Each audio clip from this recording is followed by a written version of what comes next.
Donald Trump is having a terrible Monday, and the world is far less safe while this grotesque thing continues to pretend to lead the United States of America. Can we talk about what's just going down today? You have Vladimir Putin calling Donald Trump to lie about Zelensky trying to attack Putin's home as a pretext for Putin to launch a further incursion into Kyiv and for Putin to attack government buildings there with ballistic missiles and drones. Donald Trump bought Putin's lies hook, line, and sinker. And Donald Trump's like, oh, I'm so sorry you're going through this, Putin. Thank God we didn't send Ukraine the Tomahawks. This was clearly coordinated between Donald Trump and Putin in advance of these Zelensky meetings. As I was saying, it's a total trap. It is a total setup. More on that in a moment. Also, in the past 24 hours, Iran has announced that there is a total war right now between Iran, the United States, Israel, and the West. Iran says that it is more ready now than ever to engage in a broader war as a result of what it claims to be the incursions and the offensive posture of the United States and Israel and other countries in the West. You have North Korea launching its ballistic missiles, doing a ballistic missile test. I'll go into that in a moment as well. And then you also have the news of China announcing that it has been engaging in its most aggressive military drills around Taiwan in history.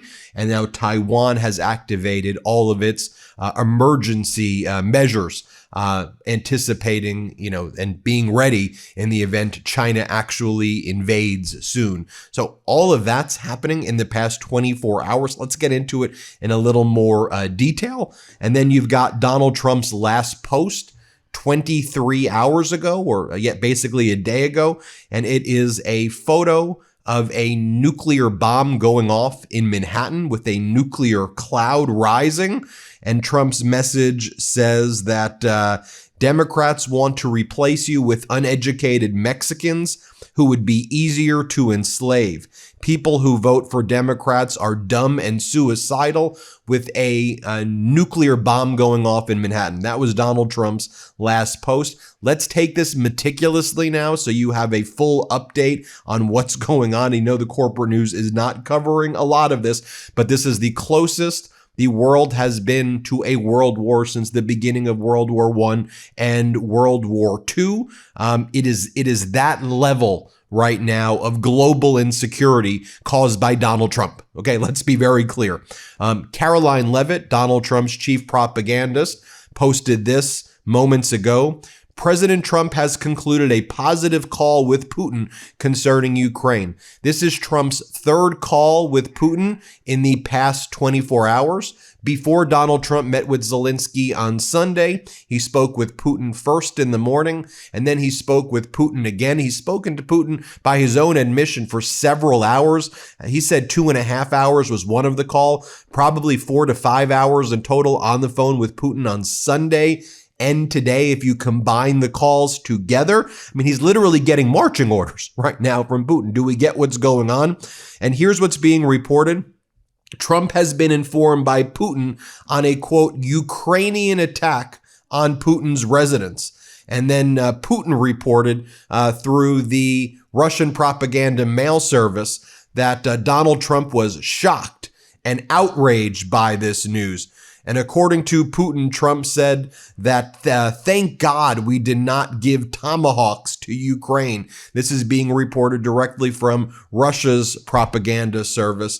Putin told Trump that Kyiv, that Zelensky's terrorist actions will not go unanswered. This is what the Kremlin aide Yuri Yushakov has been telling the Russian propaganda. And by the way, this, in my opinion, was all contrived yesterday between Putin and Trump. I think what Trump tried to do to shake Zelensky down is say, if you don't agree to this deal, we've got a plan basically to escalate things. And so you better agree to this deal now.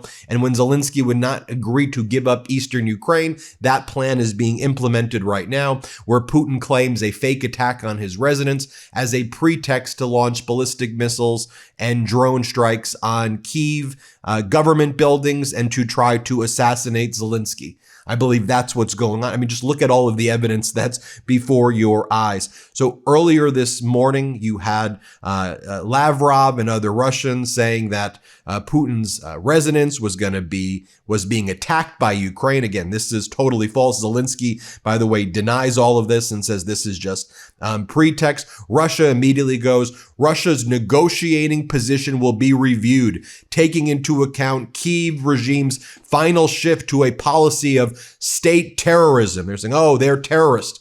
Does that sound familiar? Donald Trump labeling all of his enemies narco-terrorists. Right? It's the same playbook right here. And that's exactly what Putin's doing, right? It's the same authoritarian playbook right here taking place. And by the way, the timing of this is at the same time Putin announced a few hours earlier that they were going to intensify their efforts on Zaporizhia and that they were going to intensify their attacks on Ukraine. So it's obvious what's going on here. Zelensky posts the following: Russia is at it again, using dangerous statements to undermine all achievements of our shared diplomatic efforts with Trump's team. We keep working together to bring peace closer. This alleged, quote, resident strike story is a complete fabrication intended to justify additional attacks against Ukraine, including Kyiv, as well as Russia's own refusal to take necessary steps to end the war. Typical Russian lies. Furthermore, the Russians have already targeted Kyiv in the past, including the Cabinet of Ministers building.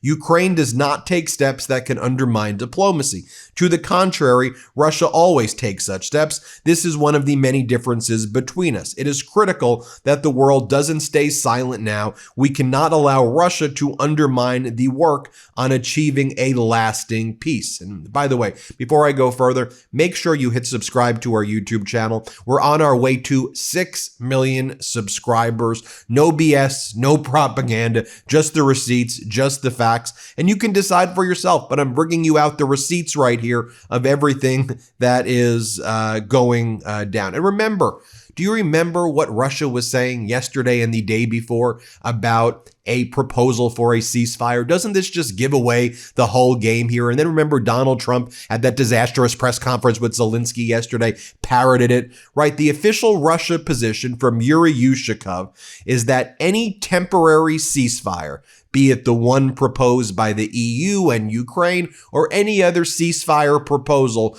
will lead to the prolongation of the conflict. That a ceasefire will cause the war to intensify and increase and last longer. That's the Russia position, right? Quite literally, war is peace and peace is war, right? I mean, that's what they are basically saying. Peace would lead to more war. That's their, so of course this was all a setup. What do you think, by the way, when Donald Trump gave it away yesterday, didn't he? Remember during the press conference when Donald Trump was asked, well, what'd you speak about? And Donald Trump's like, we didn't talk about sports. We didn't talk about what a great Christmas meal it was. What do you think we were talking about? They were talking about this. This was the setup. Here's what Trump said. Remember when Trump said this? Here, play this clip. No, look, I was on the phone with him for almost, I guess, 2.5 hours. They're just telling me now. It's a long time. We discussed a lot of things. We didn't talk about the weather. We weren't talking about what a beautiful day it is in Palm Beach, Florida. Right? I mean, in my opinion, he gave it away. Okay, while this is taking place, you have China announcing major military drills around Taiwan in a serious warning against any push for independence. CNN and others report. China's military announced on Monday it was mobilizing its army, navy, air, and rocket units around Taiwan in major military drills to test what it says was combat readiness and to send a serious warning against any push for Taiwanese independence. Taiwan's government condemned the drills, accusing China of military intimidation. This has been the kind of biggest military buildup by China around Taiwan. Look at what China Daily is reporting right now. They even write, the People's Liberation Army Eastern Theater Command is dispatching its naval and air force carriers to carry out combat readiness patrols around Taiwan Island. A military spokesperson said Monday. This is how China is framing the issue. The vessels and aircraft will approach Taiwan Island in close proximity from different directions, said Shi Yi, a spokesperson for the Eastern Theater Command. She stressed that the move aims to test the capabilities of the troops to conduct rapid maneuvers. Now, in response, Taiwan has responded with its own rapid response exercises. Its military has now been placed on high alert. North Korea, while this is going on, you have Kim Jong-un playing with fire and with his neighbor's nerves, as Nexta writes. North Korea test-fired long-range cruise missiles. Pyongyang stresses that the launches were aimed at checking its own combat readiness and counterattack capabilities. Now, as they write, against the backdrop of China's drills around Taiwan and growing regional tensions, these tests look like another step toward turning Asia into the next hotspot. But everything's a hotspot right now. I mean, look at what's going on in the Middle East. Iran declares that it is in an all-out war with U.S., Europe, and Israel. It goes on to say the following. Their president, Peshkian, says the following. Iran's president, Mossad Pezeshkian, said Tehran was engaged in an unprecedented all-out war with U.S., Europe, and Israel as Donald Trump prepared to meet Israel's prime minister in Washington. You see Netanyahu with Marco Rubio today. Pezeshkian warned that Iran's military forces were more prepared than ever and would respond to any new aggression, as Trump and Israeli Prime Minister Netanyahu were expected to discuss Iran at their next meeting on Monday. Again, while all of that's taking place, Donald Trump is posting photos of Manhattan being bombed by nuclear weapons and saying that Mexicans are easier to enslave than you, or something like that. I mean, what a ridiculous and horrific and racist thing to say. Zelensky did an interview with Fox after his meeting with Donald Trump, and here's what Zelensky told Fox regarding Trump's claim that 85% of Ukrainians want to basically give up. And Zelensky's like, no, of course 85% of Ukrainians want peace, but 85% of Ukrainians don't want to withdraw from Donbass because we want a just peace rather than giving away our territory and then giving that territory to Russia as a place to then attack Ukraine further. Here, play this clip. Right? They're very resilient. They've been fighting all this time. It's true. But they're tired. Are they ready for a deal? People want peace.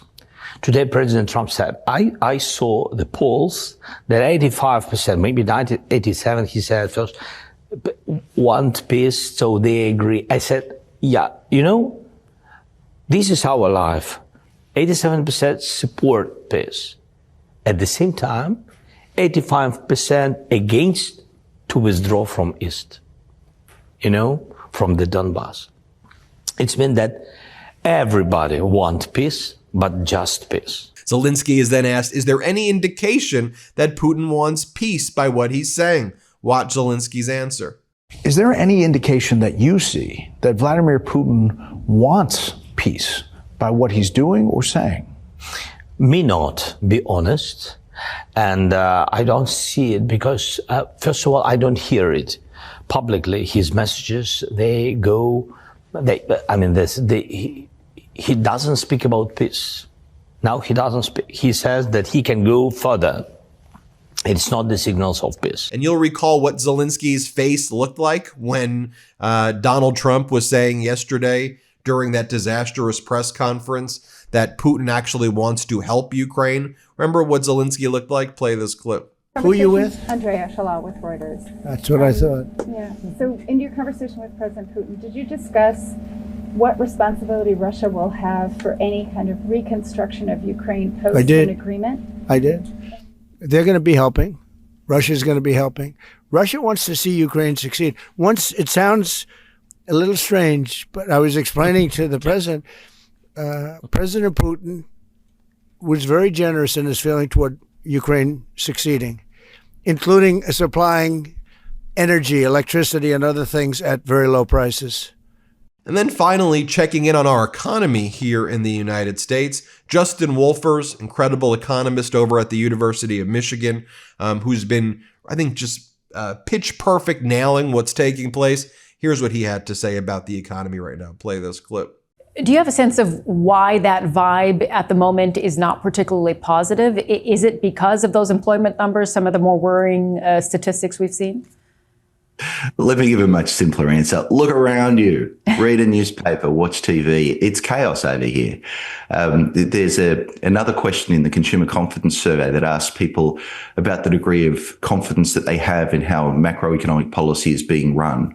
The share of Americans who rate macroeconomic policy right now as being poor is at an all-time high, and it's not even close.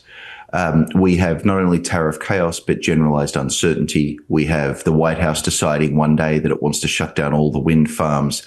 We have companies walking into the White House like Intel and walking out with 10% of their company lost down the back of the couch.